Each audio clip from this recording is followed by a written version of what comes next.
Hi everyone. The moments that shatter us are often the very ones that shape us. It is in our darkest hours that we meet our truest selves. When everything falls apart, dreams, relationships, health, or hope, it feels as though life has abandoned us. But what we don't realize in that moment is that life isn't breaking us. It is transforming us. Every scar we carry is not a sign of weakness or defeat. It is a story of survival. It is evidence that we endured, that we stood up again when everything tried to hold us down. I have always believed that sadness has a depth that joy cannot reach. It touches the soul in a way nothing else does. It humbles you. It strips away all the illusions and distractions and leaves you face to face with who you really are. And in that mirror of pain, you don't always see a victim. Sometimes you see a warrior. A quiet, resilient force that refuses to give up. That's the beauty of sadness. It doesn't just tear you apart, it also gives you the chance to rebuild. People often tell us to stay strong, as if strength means not feeling pain, but true strength isn't the absence of sadness. True strength is allowing yourself to feel every emotion, deeply, honestly, and still choosing to move forward. It's in those vulnerable moments that your soul begins to breathe again. You realize that sadness has its purpose. It teaches compassion. It teaches gratitude. And above all, it teaches us that we are capable of healing. When I speak of scars, I'm not just referring to the ones you can see. Some scars lie beneath the surface, invisible but deeply felt. These are the scars carved by rejection, by loss, by betrayal, and by dreams that never came true. They don't show on your skin, but they echo in your smile, in your silence, and in your strength. These inner wounds, though painful, are also proof of your humanity. They are the strokes of experience painted on the canvas of your life. You don't need to hide your sadness to be accepted. You don't have to erase your past to be loved. You are not broken beyond repair. You are becoming. Each moment of sadness you endure is softening your heart and awakening your spirit. It is preparing you to understand others in ways you never could before. Because only someone who has been in the dark can truly appreciate the light. Your scars are your art. They are not blemishes to be covered up, but brushstrokes that make your story unique. They are what make you relatable, real, and profoundly beautiful. Every time you share your pain, you give someone else permission to be honest about theirs. You offer hope, not through perfection, but through truth. And that is where happiness begins. Not in pretending everything is okay, but in owning your pain and finding purpose in it. You see, happiness isn't the absence of sadness, it is the acceptance of it. It's about dancing in the rain, not waiting for the storm to pass. It's about smiling, not because everything is perfect, but because you've learned to see beauty in the imperfections. It's realizing that even in the middle of chaos, there is something worth holding on to. Your strength, your resilience, your story. Let your life be an artwork of courage. Let every scar remind you that you've lived, that you've felt deeply, and that you've grown. Don't erase your sadness, transform it. Shape it into something beautiful. Let it become the foundation upon which your happiness stands, not as a replacement, but as a companion. Because the most radiant joy often rises from the deepest pain, and the most powerful people are not the ones who've never fallen, but the ones who found beauty in the fall. You are allowed to cry. You are allowed to break. You are allowed to sit in silence and let the weight of the world press gently or heavily on your chest. Sadness is not weakness. Vulnerability is not failure. In fact, it is the most honest thing we can experience as human beings. Too often, we are told to mask our pain, to pretend we are fine, to wear a smile, when all we want to do is fall apart. But that isn't healing, that is hiding. There is strength in sitting with your sorrow. There is courage in letting yourself feel everything that hurts.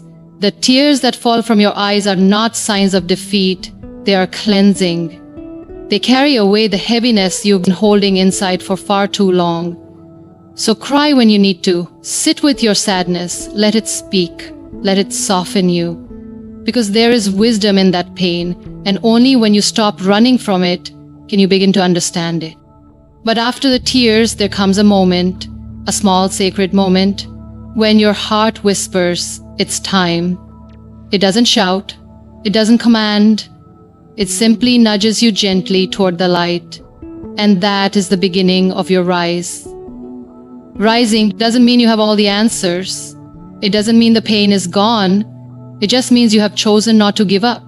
It means that despite everything, you still believe in the possibility of something better. There is an incredible resilience in the human spirit. We may bend, we may shatter into pieces, but somehow we find the strength to gather those fragments and start again. We learn to carry the cracks with grace. And in those cracks, light begins to enter. That light is hope. And hope is the first seed of happiness. Happiness is not a destination. It is not something you reach only when everything is perfect. It is not reserved for people who have never been hurt. True happiness is a quiet decision. It's choosing to find moments of peace in the middle of pain. It's waking up and deciding that even though you are not okay, you will still take one small step forward. Some days, rising might look like getting out of bed. Some days it's saying no to the voices in your head that tell you you're not enough. And other days, rising is simply taking a breath and giving yourself permission to start again. No act is too small. Every movement forward, no matter how subtle, is powerful. You don't have to have everything figured out. You don't need to rush your healing. This is not a race. It's a journey. A journey of falling, pausing, feeling, and slowly standing back up. And every time you rise, no matter how fragile you feel, you are rewriting the story of your life. Don't let the world convince you that being strong means being emotionless. Real strength is when you allow yourself to fall apart and still have the heart to try again. It's when you say, I'm not okay right now, but I won't stay here forever. And that choice, that shift, is what transforms sadness into something sacred. It becomes a doorway to deeper understanding, deeper compassion, and deeper joy. You are not alone in your sadness. We all carry our silent battles, and by allowing yourself to feel, to fall, and to rise again, you give others the courage to do the same. You become a beacon, not of perfection, but of hope. You remind others that it's okay to not be okay, and that healing is possible. So when sadness visits, welcome it like an old teacher. Learn from it. Let it show you what matters, what's real, and what needs to change. Then, when the time is right, rise. Not in haste, not in fear, but in quiet strength. Because rising isn't just about moving on. It's about moving forward with more wisdom, more softness, and more courage than you had before. There comes a point in life when we look around hoping that someone will come and rescue us from our pain. We search for a savior, someone who will see the sadness in our eyes and pull us out of the darkness. We wait for that person who will understand us without explanation, who will make everything better with their presence.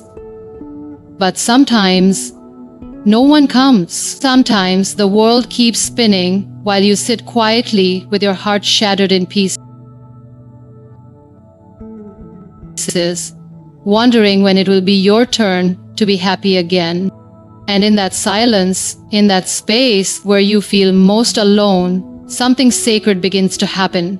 You start hearing a voice, not loud, not demanding, but gentle. A whisper from deep within that says, "What if you are the one you've been waiting for?" This realization changes everything, because when you understand that no one else can fill the void inside you, you stop searching outside and begin looking inward.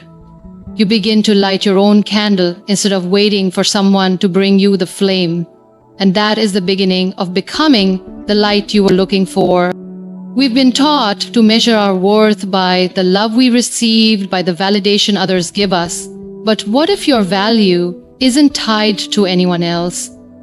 What if you were worth even in your brokenness, even in your quiet, even in your sadness? What if your light never left? It was just covered by layers of doubt, fear, and pain. You don't need to be perfect to be the light. You just need to be real. You need to show up for yourself when no one else does. You need to speak kindly to yourself when your mind is filled with self-criticism. You need to forgive yourself for the moments you stumbled, for the decisions you regret, and for the times you were simply trying to survive. Being the light doesn't mean being happy all the time. It doesn't mean ignoring the darkness. It means choosing to hold on to hope even when everything feels heavy. It means finding something, anything, to be grateful for, even if it's just a soft breeze or the sound of your own heartbeat. It means choosing to believe that your story isn't over yet, and that even the hardest chapters have meaning. Sometimes, happiness is not found, it's created. It's built from the ground up, piece by piece, through small acts of self-love and courage. It's a quiet defiance in the face of despair. It's saying, I may not be where I want to be, but I will not give up on myself. And in that decision, you become your own source of strength. We often underestimate the power we hold. You have within you the ability to shift your own reality. You can choose what thoughts you nourish. You can choose what energy you carry. You can choose to stop waiting for someone to come and make you feel whole, and instead start becoming whole on your own. Not because it's easy, but because you deserve to feel peace within yourself. There is something incredibly powerful about a person who has walked through fire and still chooses to be kind.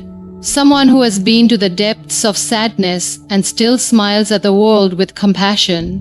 That kind of person is the light. And you can be that person, not just for others, but for yourself. When you become the light for yourself, something shifts in the universe. You begin to attract different energies. You begin to see life through a lens of growth instead of defeat. You start understanding that pain wasn't meant to destroy you, it was meant to awaken you. And in that awakening, you no longer need permission to shine.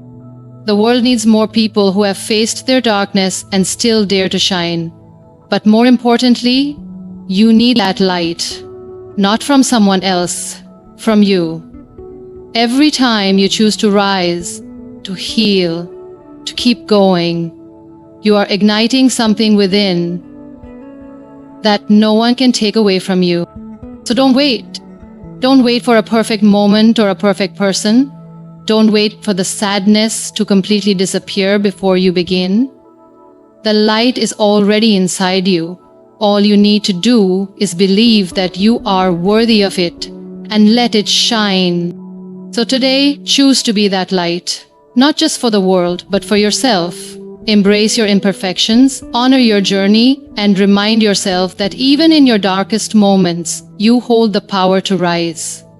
You are not here to be saved. You are here to discover the strength that has lived within you all along. Happiness is not a gift from others. It is a gift you give yourself. One brave step at a time. Let your heart be the fire that guides you. Let your soul be the reason you smile. And never forget, you are the light.